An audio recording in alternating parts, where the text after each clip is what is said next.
प्रिय भक्तों, साधक को बल बुद्धि का आशीर्वाद प्राप्त होता है। शास्त्रों में गौरी पुत्र गणेश को विघ्नहर्ता कहा गया है, क्योंकि वह सभी भी समस्याओं का निवारण करते हैं। माना जाता है कि बुधवार के दिन उनकी पूजा करने और मोदक का भोग लगाने से जीवन में सुख समृद्धि का वास होता है। प्रिय भक्तों, यही भी कहा जाता है कि छात्रों के गणेश जी की उपासना अवश्य करनी चाहिए, क्योंकि वह बुद्धि के दाता है और उनकी कृपा से कैरियर में अच्छे परिणाम प्राप्त होते हैं। पूजा के दौरान आरती के साथ साथ गजानन के मंत्र का जाप जरूर करें, यह बहुत शुभ होता है। इन मंत्रों के बारे में हम आपको बताते हैं।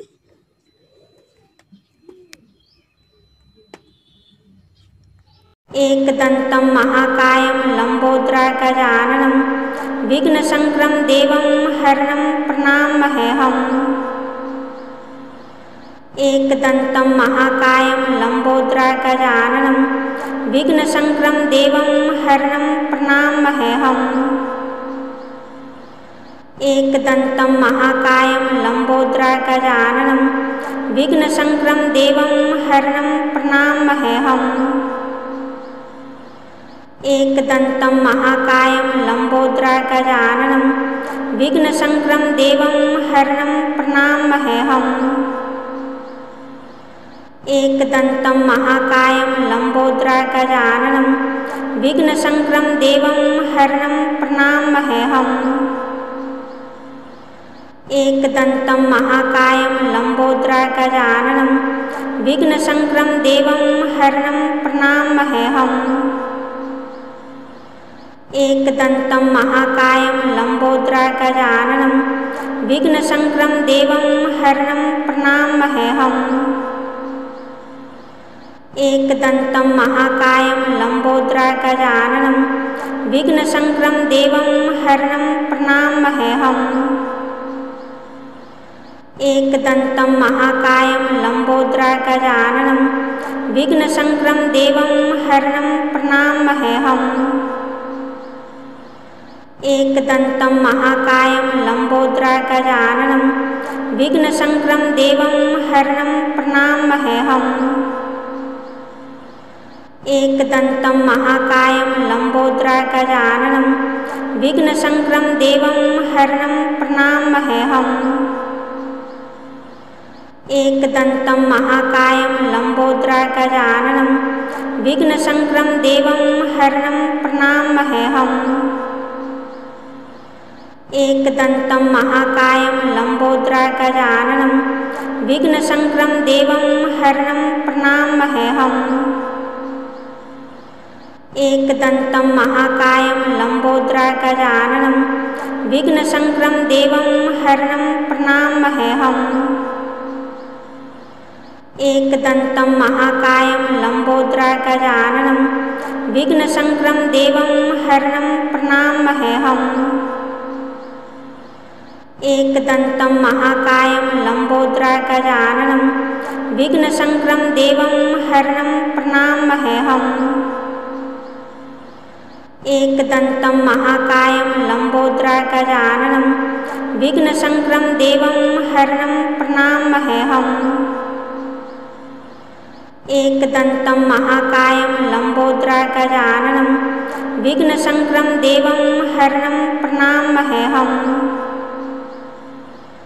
एकदंतं महाकायं लंबोदर गजाननं विघ्नशंकरं देवं हरणं प्रणामहेऽहम्। एकदंतं महाकायं लंबोदर गजाननं विघ्नशंकरं देवं हरणं प्रणामहेऽहम्। एकदंतं महाकायं लंबोदर गजाननं विघ्नशंकरं देवं हरणं प्रणामहेऽहम्।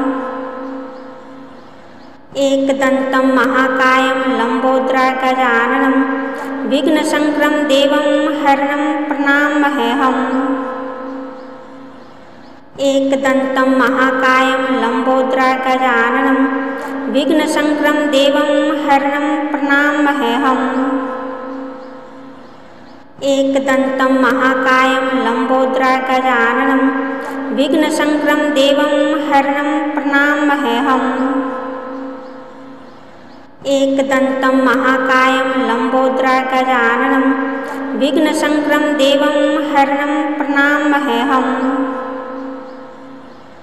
एकदन्तं महाकायं लम्बोदरगजाननं विघ्नशङ्करं देवं हरणं प्रणामहेऽहम्। एकदन्तं महाकायं लम्बोदरगजाननं विघ्नशङ्करं देवं हरणं प्रणामहेऽहम्। एकदन्तं महाकायं लम्बोदरगजाननं विघ्नशङ्करं देवं हरणं प्रणामहेऽहम्। एकदन्तं महाकायं लम्बोदरगजाननं विघ्नशङ्करं देवं हरणं प्रणामहेऽहम्। एकदन्तं महाकायं लम्बोदरगजाननं विघ्नशङ्करं देवं हरणं प्रणामहेऽहम्। एकदन्तं महाकायं लम्बोदरगजाननं विघ्नशङ्करं देवं हरणं प्रणामहेऽहम्। एकदन्तं महाकायं लम्बोदरगजाननं विघ्नशङ्करं देवं हरणं प्रणामहेऽहम्। एकदन्तं महाकायं लम्बोदरगजाननं विघ्नशङ्करं देवं हरणं प्रणामहेऽहम्। एकदन्तं महाकायं लम्बोदरगजाननं विघ्नशङ्करं देवं हरणं प्रणामहेऽहम्। एकदन्तं महाकायं लम्बोदरगजाननं विघ्नशङ्करं देवं हरणं प्रणामहेऽहम्। एकदन्तं महाकायं लम्बोदरगजाननं विघ्नशङ्करं देवं हरणं प्रणामहेऽहम्। एकदन्तं महाकायं लम्बोदरगजाननं विघ्नशङ्करं देवं हरणं प्रणामहेऽहम्। एकदन्तं महाकायं लम्बोदरगजाननं विघ्नशङ्करं देवं हरणं प्रणामहेऽहम्। एकदन्तं महाकायं लम्बोदरगजाननं विघ्नशङ्करं देवं हरणं प्रणामहेऽहम्। एकदन्तं महाकायं लम्बोदरगजाननं विघ्नशङ्करं देवं हरणं प्रणामहेऽहम्। एकदन्तं महाकायं लम्बोदरगजाननं विघ्नशङ्करं देवं हरणं प्रणामहेऽहम्। एकदन्तं महाकायं लम्बोदरगजाननं विघ्नशङ्करं देवं हरणं प्रणामहेऽहम्। एकदन्तं महाकायं लम्बोदरगजाननं विघ्नशङ्करं देवं हरणं प्रणामहेऽहम्। एकदन्तं महाकायं लम्बोदरगजाननं विघ्नशङ्करं देवं हरणं प्रणामहेऽहम्। एकदन्तं महाकायं लम्बोदरगजाननं विघ्नशङ्करं देवं हरणं प्रणामहेऽहम्। एकदन्तं महाकायं लम्बोदरगजाननं विघ्नशङ्करं देवं हरणं प्रणामहेऽहम्। एकदन्तं महाकायं